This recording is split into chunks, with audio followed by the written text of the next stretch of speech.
ಬನ್ನಿ ಇವತ್ತು ಒಂದು ಕುತೂಹಲಕಾರಿ ವಿಷಯದ ಬಗ್ಗೆ ಮಾತಾಡೋಣ.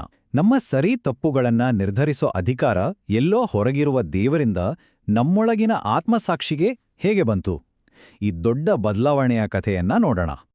ಸರಿ ಯಾವುದು, ತಪ್ಪು ಯಾವುದು? ಈ ಪ್ರಶ್ನೆ ಎಷ್ಟು ಸರಳ ಅನ್ಸಿದ್ರೂ ಇದು ಮಾನವ ಇತಿಹಾಸದ ತುಂಬೆಲ್ಲ ನಮ್ಮನ್ನ ಕಾಡಿದ ಪ್ರಶ್ನೆ ಅಲ್ವಾ? ಹಾಗಾದ್ರೆ ಈ ನೈತಿಕತೆ ಅನ್ನೋದರ ಮೂಲ ಎಲ್ಲಿದೆ? ಬನ್ನಿ ಸ್ವಲ್ಪ ಹಿಂದೆ ಹೋಗಿ ಇದನ್ನ ಅರ್ಥ ಮಾಡ್ಕೊಳ್ಳೋಣ. ಸುಮಾರು 3000 ವರ್ಷಗಳ ಹಿಂದೆ ಪ್ರಾಚೀನ ಚೀನಾದ ಜನ ಆಕಾಶದ ಕಡೆ ನೋಡ್ತಿದ್ರು. ಅಲ್ಲಿ ಕಾಣೋ ನಕ್ಷತ್ರಗಳು, ಅವುಗಳ ಕ್ರಮಬದ್ಧ ಚಲನೆ, ಇದನ್ನೆಲ್ಲ ನೋಡಿ ಇದೊಂದು ದೈವಿಕ ಶಕ್ತಿ, ಒಂದು ನಿಯಮಬದ್ಧ ವ್ಯವಸ್ಥೆ ಅಂತ ನಂಬ್ದ್ರು. ಅವರ ಪಾಲಿಗೆ ಸ್ವರ್ಗದ ಆಜ್ಞೆ ಅನ್ನೋದೇ ಪರಮಸತ್ಯ. ಅದೇ ನೈತಿಕತೆ, ಅದೇ ಆಳ್ವಿಕೆಯ ಅಡಿಪಾಯ. ಆದ್ರೆ ಇಲ್ಲೊಂದು ದೊಡ್ಡ ಸಮಸ್ಯೆ ಇತ್ತು. ಆ ಸ್ವರ್ಗ, ಆ ದೈವಿಕ ಶಕ್ತಿ ಯಾವತ್ತೂ ನೇರವಾಗಿ ಮಾತಾಡ್ಲಿಲ್ಲ. ಅದು ಮೌನವಾಗಿತ್ತು. ಹಾಗಾದ್ರೆ ಆ ದೈವಿಕ ಶಕ್ತಿ ಮೌನವಾದ್ರೆ ಏನಾಗತ್ತೆ? ಇದು ಒಂದು ದೊಡ್ಡ ಗೊಂದಲ, ಒಂದು ಅಪಾಯಕಾರಿ ಶೂನ್ಯವನ್ನೇ ಸೃಷ್ಟಿ ಮಾಡಿಬಿಡ್ಬೋದು. ಮೊದಲಿಗೆ ಶಾಂಗ್ ರಾಜವಂಶದ ಕಾಲಕ್ಕೆ ಹೋಗೋಣ. ಇಲ್ಲಿ ಆ ಸ್ವರ್ಗದ ಮೌನ ಅನ್ನೋದು ಬರೀ ಒಂದು ತಾತ್ವಿಕ ಪ್ರಶ್ನೆಯಾಗಿರಲಿಲ್ಲ. ಅದು ಭ್ರಷ್ಟಾಚಾರಕ್ಕೆ, ಕೊನೆಗೆ ಒಂದು ಇಡೀ ಸಾಮ್ರಾಜ್ಯದ ಪತನಕ್ಕೆ ಕಾರಣವಾಯಿತು. ಅದು ಹೇಗೆ ಅಂತ ನೋಡೋಣ. ಸ್ವರ್ಗದ ಜೊತೆ ನೇರ ಸಂಪರ್ಕ ಇಲ್ವಲ್ಲ. ಹಾಗಾಗಿ ಏನಾಯ್ತು ಅಂದ್ರೆ, ಪಾದ್ರಿಗಳು ತಮಗೆ ಬೇಕಾದ ಹಾಗೆ ಸ್ವರ್ಗದ ಇಚ್ಛೆಯನ್ನ ವ್ಯಾಖ್ಯಾನಿಸೋಕೆ ಶುರು ಮಾಡಿದ್ರು. ಒಂದು ಯುದ್ಧದ ಭವಿಷ್ಯ ತಪ್ಪಾದಾಗ ರಾಜ ಅವರೆಲ್ಲರೂ ಗಲ್ಲಿಗೇರಿಸಿದ. ಆಮೇಲೆ ಯಾರೂ ಸ್ವರ್ಗದ ಪರವಾಗಿ ಮಾತಾಡೋಕೆ ಮುಂದೆ ಬರಲಿಲ್ಲ. ಜವಾಬ್ದಾರಿಯಿಂದ ತಪ್ಪಿಸ್ಕೊಳ್ಳೋಕೆ ಅವರು ಪ್ರಾಣಿಗಳ ಮೂಳೆಗಳ ಮೇಲೆ ಭವಿಷ್ಯ ಬರೆಯೋ ಒಂದು ಪದ್ಧತಿ ಶುರು ಮಾಡಿದ್ರು. ಅಂದ್ರೆ ಸತ್ಯ ಹುಡುಕೋ ಬದಲು ಜವಾಬ್ದಾರಿಯಿಂದ ನುಣಿಸ್ಕೊಳ್ಳೋ ದಾರಿ ಹುಡುಕಿದ್ರು. ಆಡಳಿತ ಹೇಗಾಗಿತ್ತು ಅಂದ್ರೆ, ಜುಜಿಕ್ಲೆಮ್ ಅನ್ನೋ ಒಂದು ಮಾತಿದೆ. ಅಂದ್ರೆ ಮದ್ಯದ ಸರೋವರ, ಮಾಂಸದ ಅರಣ್ಯ. ಇದು ಶಾಂಗ್ ರಾಜವಂಶದ ನೈತಿಕ ಪತನ ಮತ್ತು ಮಿತಿಮೀರಿದ ವೈಭವದ ಸಂಕೇತ. ಕೊನೆಗೆ ಇದೇ ಅವರ ಅಂತ್ಯಕ್ಕೆ ಕಾರಣವಾಯಿತು. ಶಾಂಗ್ ರಾಜವಂಶದ ಪತನ ಆದಾಗ ಒಂದು ದೊಡ್ಡ ಪ್ರಶ್ನೆ ಹುಟ್ಕೊಂಡಿತ್ತು. ಆಳುವ ಹಕ್ಕನ್ನ, ನೈತಿಕತೆಯನ್ನ ಸ್ವರ್ಗ ನಿರ್ಭರಿಸುತ್ತೆ ಅಂದಮೇಲೆ ಅದು ಹೇಗೆ ವಿಫಲವಾಯಿತು? ಹಾಗಾದರೆ ನೈತಿಕತೆ ಮತ್ತು ಆಳ್ವಿಕೆಯ ನಿಜವಾದ ಮೂಲವಾದರೂ ಯಾವುದು?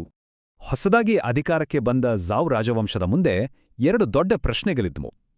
ಮೊದಲನೇದು, ಶಾಶ್ವತವಾದ ಸ್ವರ್ಗ ಒಂದು ರಾಜವಂಶ ಹೋಗಿ ಇನ್ನೊಂದು ಬರೋದಕ್ಕೆ ಯಾಕೆ ಅವಕಾಶ ಮಾಡ್ಕೊಡ್ತಿತ್ತು? ಎರಡನೇದು, ಸ್ವರ್ಗವನ್ನೇ ನಂಬೋಕೆ ಆಗಲ್ಲ ಅಂದ್ರೆ ಇನ್ನು ಮುಂದೆ ನೈತಿಕತೆಗೆ ಹೊಸ ಅಡಿಪಾಯವಾದ್ರೂ ಯಾವುದು? ಈ ಗೊಂದಲದಿಂದಲೇ ಚೀನಾದಲ್ಲಿ 100 ಹೊಸ ತಾತ್ವಿಕ ಪಂಥಗಳು ಹುಟ್ಕೊಂಡ್ವು. ಈ ಎಲ್ಲ ಗೊಂದಲಗಳಿಗೆ ಕನ್ಫ್ಯೂಷನ್ ಪಂಥ ಒಂದು ಕ್ರಾಂತಿಕಾರಿ ಉತ್ತರವನ್ನು ಕೊಟ್ಟು. ಅವರು ಹೇಳಿದ್ರು, ಸ್ವರ್ಗ ಸುಮ್ಮನೆ ತನ್ನ ಮನಸ್ಸು ಬದಲಾಯಿಸಲ್ಲ. ಆಡಳಿತಗಾರನಲ್ಲಿ ಸದ್ಗುಣ ಅಥವಾ ದಕ್ ಕಡಿಮೆಯಾದಾಗ ಮಾತ್ರ ಹೀಗಾಗುತ್ತೆ. ಅಂದ್ರೆ ಅಧಿಕಾರ ಅನ್ನೋದು ದೈವದತ್ತವಾಗಿ ಬರುವಂಥದ್ದಲ್ಲ, ಅದನ್ನ ನೈತಿಕ ಸದ್ಗುಣದಿಂದ ಗಳಿಸ್ಬೇಕು. ಇದೊಂದು ನಿಜಕ್ಕೂ ದೊಡ್ಡ ಬದಲಾವಣೆ. ಆ ಕ್ಷಣದಲ್ಲಿ ಮಾನವೀಯತೆ ಆ ಮೌನಿ ದೇವರನ್ನು ಕೆಲಸದಿಂದ ವಜಾ ಮಾಡಿ ನೈತಿಕತೆಯ ಕೇಂದ್ರವನ್ನು ಆಕಾಶದಿಂದ ನಮ್ಮ ಹೃದಯಕ್ಕೆ, ಅಂದ್ರೆ ಮಾನವನ ಸ್ವಭಾವಕ್ಕೆ ಸ್ಥಳಾಂತರಿಸಿತು. ಹಾಗಾದ್ರೆ ಈ ಹೊಸ ಆಂತರಿಕ ನೈತಿಕತೆ ಮೇಲೆ ನವ ಕನ್ಫ್ಯೂಷನಿಸಂ ಅನ್ನೋ ತತ್ವಶಾಸ್ತ್ರ ಒಂದು ಸಂಪೂರ್ಣ ವ್ಯವಸ್ಥೆಯನ್ನೇ ಹೇಗೆ ರೂಪಿಸಿತು ಅಂತ ಈಗ ನೋಡೋಣ.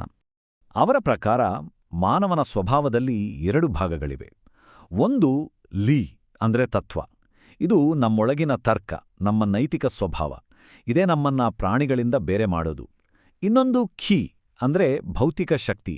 ಇದು ನಮ್ಮ ಭಾವನೆಗಳು, ಹಸಿವು, ಬಯಕೆಗಳು ಇವೆರಡೂ ಬದುಕಿಗೆ ಬೇಕು.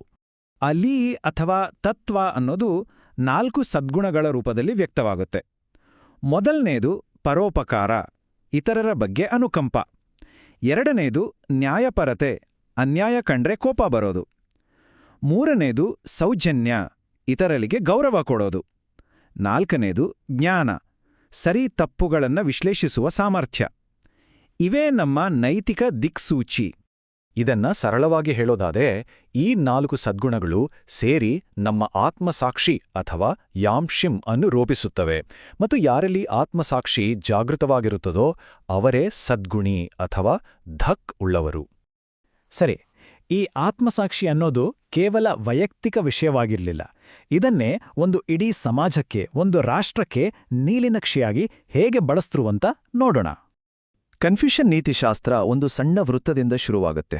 ಅದೇ ಹ್ಯೋ ಅಂದ್ರೆ ಕುಟುಂಬ, ತಂದೆ ತಾಯಿ ಮತ್ತು ಮಕ್ಕಳ ನಡುವಿನ ಪ್ರೀತಿ, ಕಾಳಜಿ. ಈ ನೈತಿಕತೆ ಅಲ್ಲಿಂದ ಸಮಾಜಕ್ಕೆ ವಿಸ್ತರಿಸಿದಾಗ ಅದು ಅಂದ್ರೆ ಸೌಜನ್ಯ ಆಗತ್ತೆ. ಅದೇ ರಾಷ್ಟ್ರಮಟ್ಟಕ್ಕೆ ತಲುಪಿದಾಗ ಅದು ಚುಂಗ್ ಅಂದ್ರೆ ನಿಶ್ಚಯ ಆಗತ್ತೆ.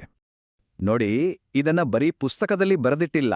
ಇವತ್ತಿನ ಸಿಯೋಲ್ ನಗರದ 4 ಪ್ರಮುಖ ದ್ವಾರಗಳಿಗೆ ಈ 4 ಸದ್ಗುಣಗಳ ಹೆಸರನ್ನೇ ಇಟ್ಟಿದ್ದಾರೆ: ಪರೋಪಕಾರ, ನ್ಯಾಯಪರತೆ, ಸೌಜನ್ಯ ಮತ್ತು ಜ್ಞಾನ. ಅಂದ್ರೆ ಈ ನೈತಿಕ ಮೌಲ್ಯಗಳನ್ನ ಇಡೀ ನಗರದ ವಿನ್ಯಾಸದಲ್ಲೇ ಕೆತ್ತಿಟ್ಟಿದ್ದಾರೆ. ಹಾಗಾಗಿ ಈ ತತ್ವಶಾಸ್ತ್ರದ ಪ್ರಕಾರ ನೈತಿಕತೆ ಅಥವಾ ಧೋದಕ್ ಅಂದ್ರೆ ಅದು ಸುಮ್ಮನೆ ಇರುವಂಥದ್ದಲ್ಲ.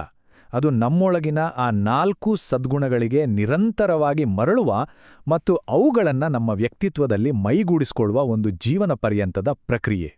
ಈಗ ಈ ಚರ್ಚೆಯ ಕೊನೆಯ ಭಾಗಕ್ಕೆ ಬರೋಣ. ಈ ಪ್ರಾಚೀನ ವಿಚಾರಗಳು ಇವತ್ತಿನ ಜಗತ್ತಿಗೆ ಹೇಗೆ ಸಂಬಂಧಿಸಿವೆ ಮತ್ತು ಇದರ ಅಂತಿಮ ಗುರಿ ಏನಿತ್ತು ಅಂತ ನೋಡೋಣ. ಆಶ್ಚರ್ಯ ಅಂದ್ರೆ, ಇದೇ ರೀತಿಯ ಆಲೋಚನೆ ಪಶ್ಚಿಮದ ತತ್ವಜ್ಞಾನಿ ಇಮ್ಯಾನ್ಯುಯಲ್ ಕಾಂಟ್ರಲ್ಲೂ ಇತ್ತು. ಅವರು ನನ್ನ ತಲೆ ಮೇಲಿರುವ ನಕ್ಷತ್ರ ಖಚಿತ ಆಕಾಶ ಮತ್ತು ನನ್ನೊಳಗಿನ ನೈತಿಕ ಕಾನೂನು ಅಂತ ಹೇಳಿದಾಗ ಅವರು ಕೂಡ ಇದೇ ಆಂತರಿಕ ಆತ್ಮಸಾಕ್ಷಿಯ ಮಹತ್ವವನ್ನೇ ಹೇಳ್ತಿದ್ರು. ಅಂದ್ರೆ ಇದೊಂದು ಸಾರ್ವತ್ರಿಕ ಚಿಂತನೆ. ಕನ್ಫ್ಯೂಷಸ್ ಅವರದೇ ಒಂದು ಮಾತಿದೆಯಲ್ಲ, ಅದು ಎಲ್ಲವನ್ನೂ ಹೇಳ್ಬಿಡುತ್ತೆ. ಸ್ವರ್ಗ ಮಾತಾಡ್ತಾ 4 ಋತುಗಳು ಬಂದು ಹೋಗ್ತವೆ, ಪ್ರಕೃತಿಯಲ್ಲಿ ಎಲ್ಲವೂ ಸೃಷ್ಟಿಯಾಗುತ್ತೆ, ಆದರೆ ಸ್ವರ್ಗ ಬಂದು ಏನಾದರೂ ಹೇಳ್ತಾ ಅಂತ ಅವ್ರು ಕೇಳ್ತಾರೆ. ಇದರ ಅರ್ಥ, ಉತ್ತರಕ್ಕಾಗಿ ಆಕಾಶ ನೋಡ್ಬೇಡಿ, ಉತ್ತರ ನಮ್ಮಲ್ಲೇ ಇದೆ ಅಂತ. ಹಾಗಾಗಿ ಈ ತತ್ವಶಾಸ್ತ್ರದ ಅಂತಿಮ ಗುರಿ ಸತ್ತ ಮೇಲೆ ಸ್ವರ್ಗಕ್ಕೂ ಹೋಗೋದಲ್ಲ, ಬದಲಿಗೆ ಇಲ್ಲೇ ಈ ಭೂಮಿಯ ಮೇಲೆ ಎಲ್ಲಾ ಜೀವಿಗಳು ಚೆನ್ನಾಗಿ ಬದುಕುವಂತಹ ಒಂದು ಸ್ವರ್ಗವನ್ನು ಸೃಷ್ಟಿಸುವುದು. ಹಾಗಾದ್ರೆ ಕೊನೆಯದಾಗಿ ಈ ಪ್ರಶ್ನೆ ಬಗ್ಗೆ ಯೋಚಿಸೋಣ. ನಮ್ಮೆಲ್ಲರ ಹೃದಯದಲ್ಲೂ ಒಂದು ನಕ್ಷತ್ರ ಹೊಳಿತಿದೆ ಅಂತಾದ್ರೆ ನಾವೆಲ್ಲ ಆ ಬೆಳಕಿನಲ್ಲಿ ನಡೀತಿದ್ದೀವಾ? ನಮ್ಮೊಳಗಿನ ಆ ನೈತಿಕ ದಿಕ್ಸೂಚಿಯನ್ನು ನಾವು ಅನುಸರಿಸ್ತಿದ್ದೀವಾ?